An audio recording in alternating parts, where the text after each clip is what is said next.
This is Agriculture Today from the campus of Kansas State University. As always, welcome to the broadcast. We are now entering that time of year when grain sorghum goes into the ground around Kansas.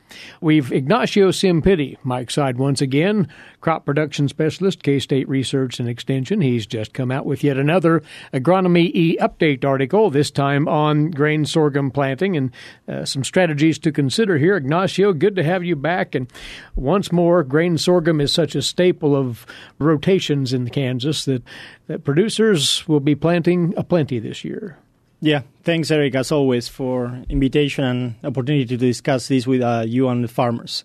And I will say many of our sorghum farmers will start thinking on sorghum maybe in the next couple of weeks.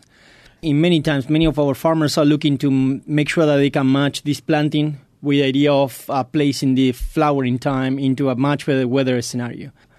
We need to be careful. High temperature. We have several research studies showing effects of high temperature at blooming time. 5 days before, 5 days after, basically aborting grains. Still, we will be losing probably some sections of the heads, but we want to make sure that we match this planting time, optimal soil conditions, and other practices that they are really relevant. We will be discussing briefly on plant density, seeding rate, planting depth, row spacing, and some other considerations, even when we are thinking about hybrid selection. So the idea is to briefly go through some of the main topics for sorghum and make sure that we can get some good recommendations for our farmers starting to plant this crop in Kansas. Let's focus first then on seeding rate and the target plant populations that one ultimately wants to arrive at. What would be the best guidelines to go by here? Well, many times, when we are looking at seeding rates, we are looking primarily, to be honest, we are looking at the weather environment. Right. And one of the key factors, as you know, is precipitation. So when we try to look at seeding rates, we are trying to look at what is the optimal precipitation for this environment. And from there, we start trying to match optimal seeding rate based on these environments.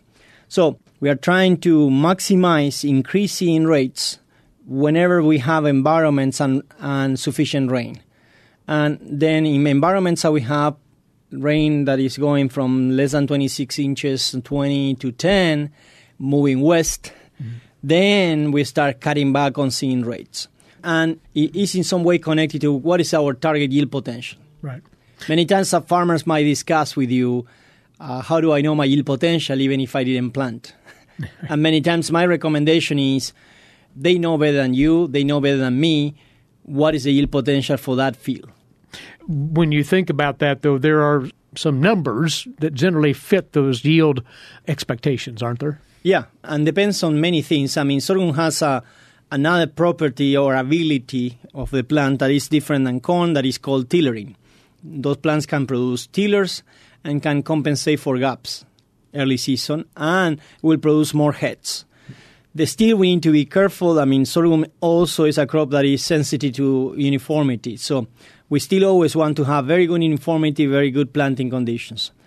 Going back to our numbers on seeding rate, all the situations that we have low expectations on yield, and when I'm saying low expectations on yield, we might probably start thinking about 80s and below. Then we need to match with seeding rates that might be really low. We are looking sometimes maybe even below 20,000. And a high-yielding environments might be the other extreme, even situations that farmers are irrigating sorghum. Then we are looking at 80 or 100,000. So you see how different are the extremes. Every other yield potential falls in between those ranges, 20,000, 80,000, somewhere there. Yeah, many times, my experience working with several farmers across the state is we always like to go working in many situations between 40 and 50,000 just to get a nice looking stamp, maybe around 30, 35,000 plants. Mm-hmm.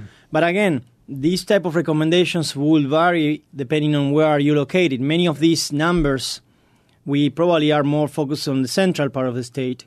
When we are moving west and if we're moving to dryland environments, then you start dropping on that seed number.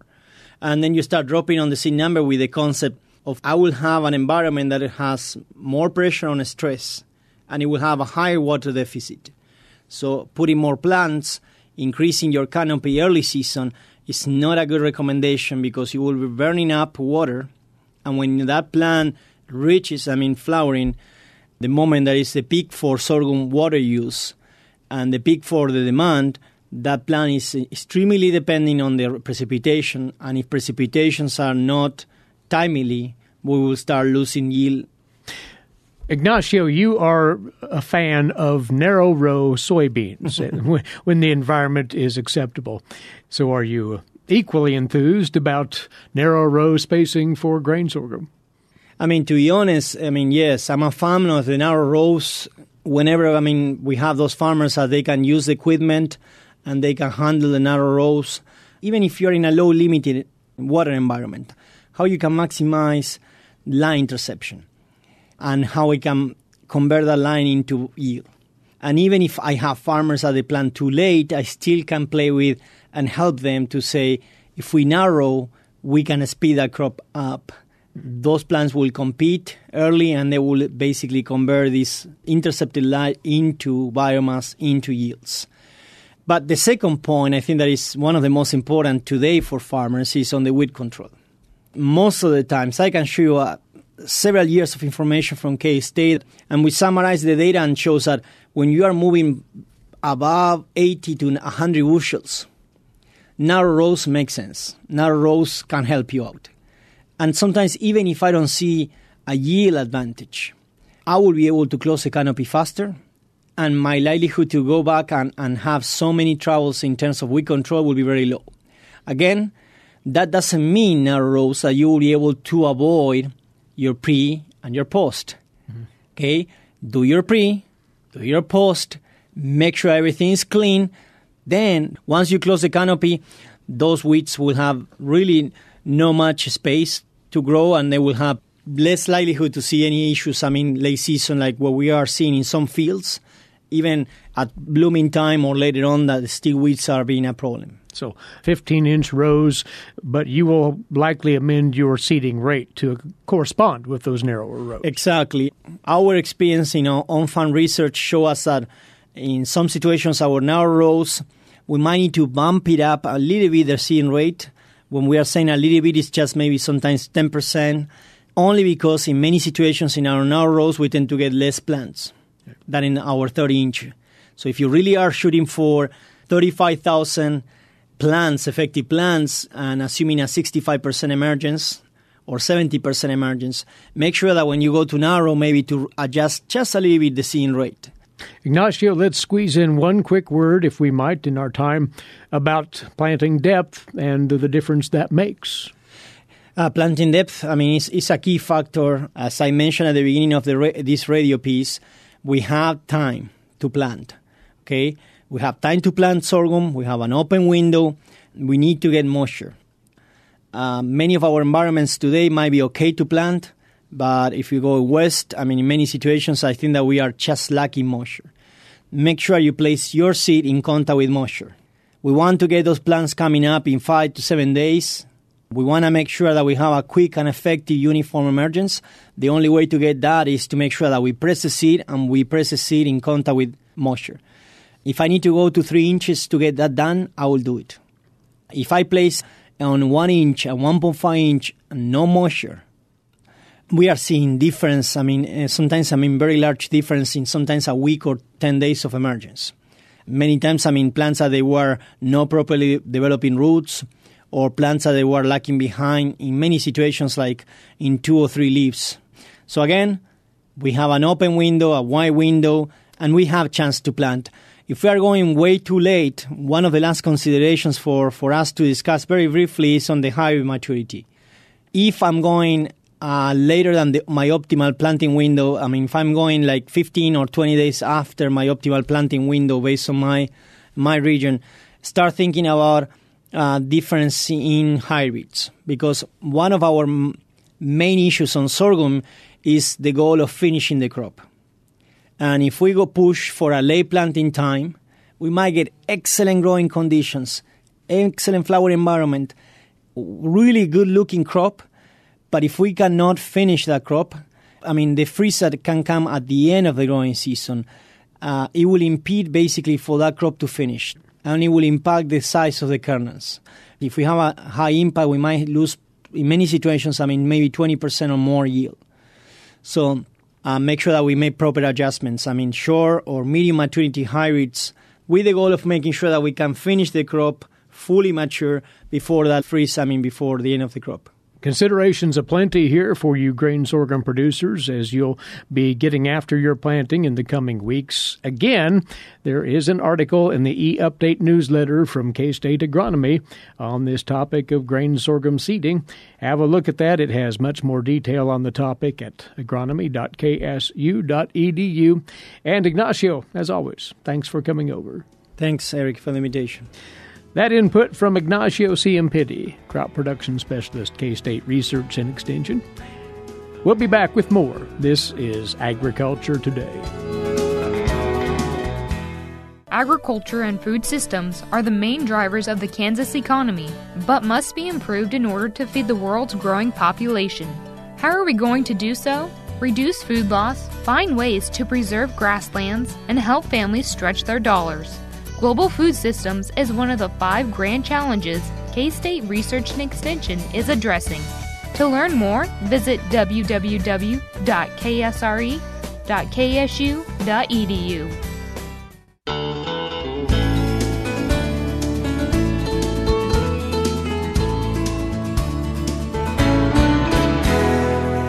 Agriculture Today continues now. K-State's Agricultural Research Center at Hays will be hosting a special field day later on this month, and it will portray the cover crop research that's going on near Hays, the HB Ranch. This will take place May the 25th, and one of the individuals who'll be speaking at this, K-State agronomist Augustine Obour, who's been quite involved in cover crop research there. In fact, there will be a plot tour of cover crops at this field day. Augustine, before we get into the particulars of the field day itself, let's talk of the work that you're doing out there at the HB Ranch. Yeah, thank you, Eric. My research is mostly on soil management in dryland systems. So what I've been doing is looking at tillage and soil fertility management interactions on crop yields, and also looking at different crop rotations that we can utilize in our dryland systems. And one of the things that I've been working on for the past 3.5 years or to 4 years now is looking at how we can utilize cover crops in dryland environments. What sorts of cover crops have you been studying in the field now, in your plots then? Well, we've been looking at different cover crop mixes that we can grow. One of the things that we're looking at is growing mixtures of grasses, basically oat and triticale mix. And we're also looking at oat, triticale, and pea mix. And we also have treatments that we are looking at this grass species alone, just growing oat alone as a cover crop or triticale alone as a cover crop. And we also have a cocktail mixture of treatments where we are planting oat, triticale, buckwheat, radishes, and turnips. We have a 6-way mixed cocktail species that we put together, and then we evaluating these cover crops to see how they will fail in our dryland systems where water is a very critical issue for crop production. And as far as the performance of those crops, you're interested in several things then. Their forage output, their soil improvement capabilities. What in total are you looking at here? Well, what we are trying, the objectives of this study is kind of based on what we have been doing. John has been doing in Garden City for a lot of years now. Dr. John Holman in Garden City started a cover crop project in 2006. And what he has seen is that when you grow these cover crops in our systems, the cover crop uses water. So it tends to affect the subsequent crop yields. So what can we do to grow these cover crops and at the same time get some of the benefits of cover crop? We all know that cover crops have some benefits. It helps to reduce soil erosion, it builds soil carbon, and that improves the soil structure. So how can we take advantage of this in our dryland system? So what we are doing now is to look at different management options that you can grow these cover crops and then get some benefits of the cover crops. So what we are doing is seeing if we can utilize cover crops as forage. So if you grow the cover crop, you harvest it for forage or you graze it. And if you do that, what will be the implication on soil health? Mm-hmm. And then we're also looking at soil water content, and we're also looking at if you graze this cover crop, is there any implication for soil compaction? What will be the impact on subsequent cash crop yields, which is wheat and sorghum? So we are planting these cover crops in place of summer fallow in the spring. Mm-hmm. And then we actually doing 3 different experiments right now at HB Ranch, where we're looking at the cover crop growing periods, where, we have a wheat sorghum fallow rotation in our system. So we have 2 fallow periods. One after wheat harvest in July, then you leave the land fallow till the following year in June where you plant sorghum. Can you plant a cover crop after wheat harvest? And then the other fallow period is you have wheat sorghum, and then after sorghum harvest, in October you leave the land fallow, and then you come back and plant wheat the following year in October. You have a long fallow period. Can we plant a cover crop in this fallow period to reduce portions of the fallow period and terminate the cover crop and then grow it back into wheat? So what can we do in these fallow periods if we want to put cover crops in there? So we are looking at these fallow periods where we grow in spring-type cover crops in the spring that we plant them in March, and then the summer cover crops that we planted after wheat harvest, normally planted in late June or July. So at the field day, you'll be displaying actually those grassy cover crops because that's what's in the ground right now, the oats and triticale? Oats and triticale mix that we have right now. So we've been doing this for a couple of years now, and what we found out is in our system, depending on the objectives that we are looking at, one of the things that we are looking at is the ability of the cover crop to provide residue and to help build soil organic matter content, and also provide some weed suppression benefits, because now we're having a big issue with herbicide-resistant weeds. So one of the things that we found out from our study is if you have these cover crops, they don't kill the weeds, but they can actually suppress the weeds. You have the kochia below the cover crop canopy, and that helps to provide some suppression. And what we're seeing is that with all the biomass that we're getting and all the weed suppression benefits, if you have a simple species cover crop mix, it can do that. So from our data over a 3-year period that we have this, that we've evaluated these cover crops for forage, what we've been seeing is that if we have the old triticale mix or a simple cover crop of triticale, we have dry matter yields on average of about 3,100 pounds per acre. When we put in the legumes in the cover crop mixture, like old triticale pea mix, our yields drops to about 2,300 pounds per acre. And then interestingly, our cocktail mix doesn't do better. It's giving us about 2,300 pounds, similar to the old triticale pea mixture. So if the goal is to have forage, using the cover crop for forage, then growing a simple cover crops mixture will be an ideal. And then one thing that you have to consider is the cost. The economic component here, it actually speaks in favor, you say, of those simpler mixtures. Yeah, the simpler mixtures are less costly, and you can get more cover from that than going in a very complex mixture. Some of the mixtures in the species actually doesn't do well in our system. You can plant a 10-way mix, and then you go through, after it comes out, you will see the dominant species will be like 3 to 4. Most of them will not come up. Some that come out will not even grow that big. There will be small plants in the mesh. So what normally gives us the grasses does very well in our environment. So if one doesn't put legumes in, they may not be hurting their cause, in other words. And in fact, soil quality is not compromised either, it doesn't say. No, one thing about the legumes is legumes can provide some nitrogen. But one thing that we have to bear in mind is the proportion of nitrogen input from the legume is proportional to the amount of biomass that it produces. So in some areas where you can produce 2,000 to 3,000 or to upwards of 5,000 pounds per acre of biomass, total biomass, then you are going to add a lot of nitrogen. But in our systems, we barely make 500 pounds per acre with the legumes in terms of total biomass. So you are not going to fix that much nitrogen with that kind of biomass production. Well, we've talked about the research here, but producers will have an opportunity to see firsthand what we're talking about at the field day. That's the purpose. Yes, so we having a field day on May 25th at our HB Ranch. I'll be talking about Field Plus and share some of the data that we've been collected. I also have Dr. John Horman, who will give an overview of cover crop research in western Kansas and most of what K-State is doing in other parts of the state in terms of cover crops. Mm-hmm. And we have Sandy Johnson.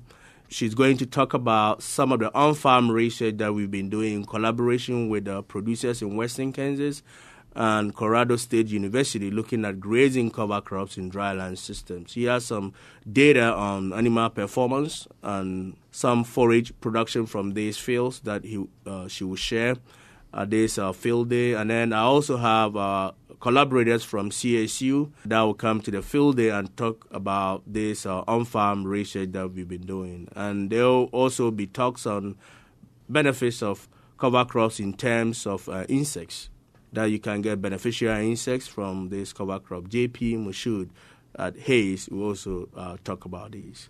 You're simply asking producers to register in advance for this field day. Yes, we will be providing lunch, and we want to have a head count so we have an idea.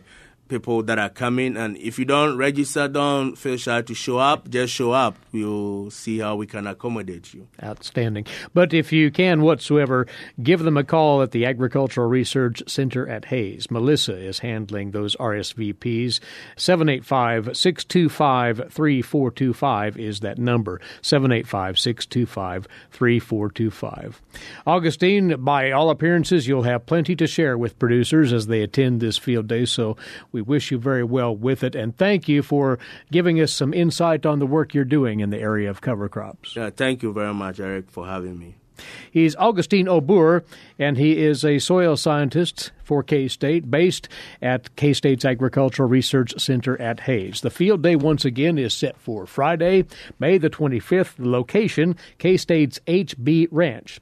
It is located 4 miles south of the Cedar Bluff Dam along Kansas Highway 147. Very easy to get to. We'll be back with more. You're listening to Agriculture Today.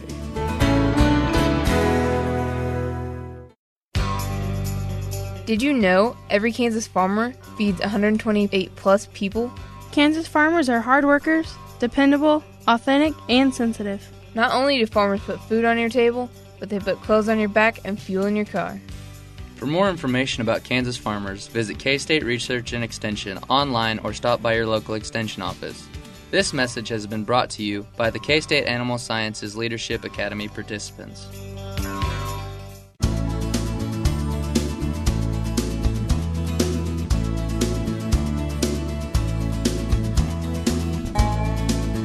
You're listening to Agriculture Today, and this time set aside every Tuesday to talk wildlife management with wildlife specialist Charlie Lee, K-State Research and Extension.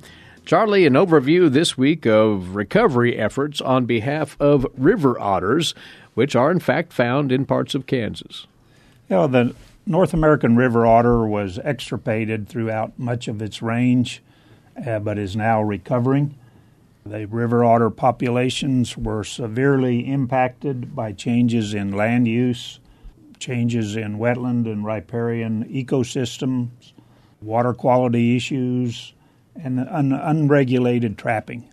In recent history, some of those habitat changes have been overcome, and river otter populations seem to be doing quite well.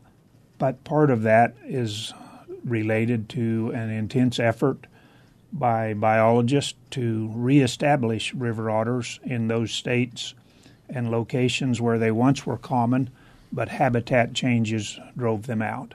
Consequently, a nationwide effort kind of focusing on river otters, or at least focusing on wetland and riparian ecosystem development, showed great strides in improving habitat for river otters.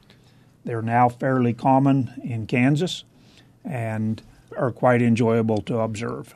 What exactly then has been done to conserve river otters?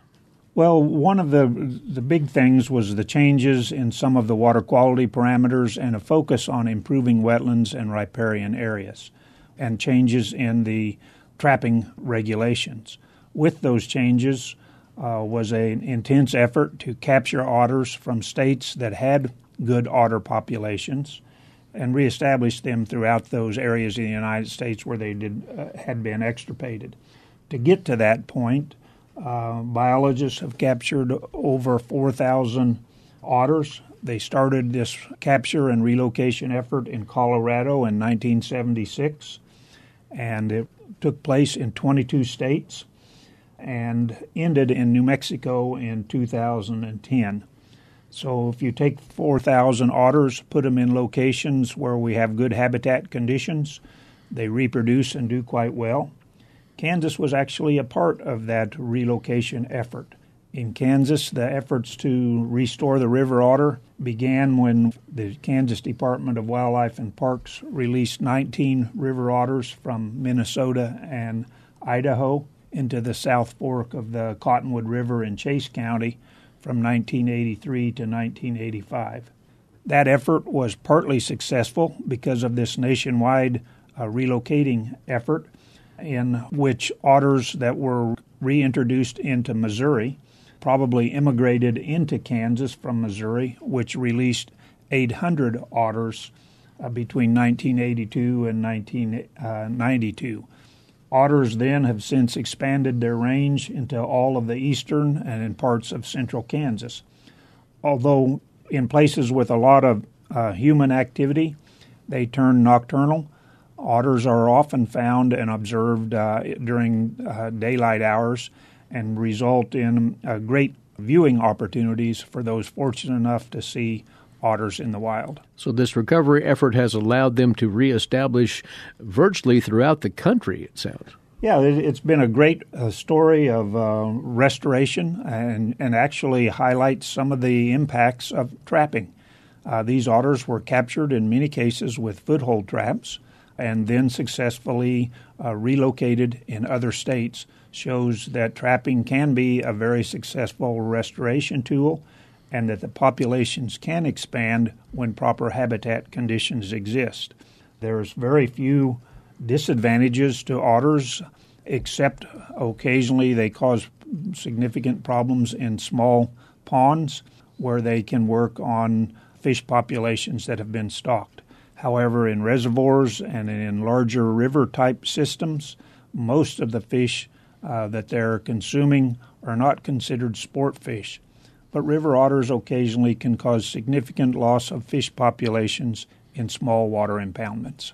Well, now that the conservation efforts for river otters have been successful to the moment, what habitat is necessary to sustain them? Well, Kansas State University did a study in 2008 and 2009 where they tried to model stream and reservoir shorelines to try to determine otter presence and make a determination on the likelihood of otters occupying in those sites. The best fitting model indicated that river otter occupancy increased when the proportion of woodland cover and decreased with the proportion of cropland and grassland at the local scale. When we had decreased shoreline diversity, decreasing water body density and stream density at the landscape scale, we saw then that otter occupancy increased as well. So to summarize that, we found the better woodlands that we have along riparian systems seems to have provided very good otter habitat. So they're really back in good shape in this state, it sounds.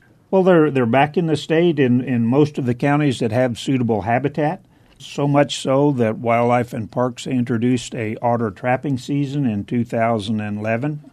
Basically, they've been taking over 100 otters each year. That seems to be sustaining in that they've taken as many as 172 otters last year, or in the year 2016, 2017 for harvesting season, 132 otters were taken. So it seems to be a population that has rebounded quite well, and now we have a sustainable population that is able to be harvested for the pelt value as well as some taken when they're causing damage. And just as a final thought, observing them in the wild, they are nocturnal in some locations, so is that so easy to do? Well, it's not always easy to do, but they're also very playful and found in some locations and quite often observed during daylight hours. There are numerous locations that have otters. With somewhat of a stealthy approach to the water body, you can observe otters quite frequently.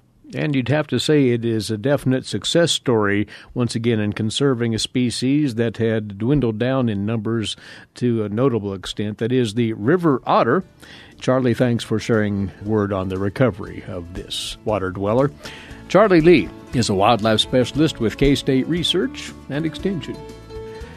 That's our time for today. Thanks once more for being along with us. We'll be right back here tomorrow. Hope you will as well. Meantime, Eric Atkinson bidding you a good day for Agriculture Today. This is the K-State Radio Network.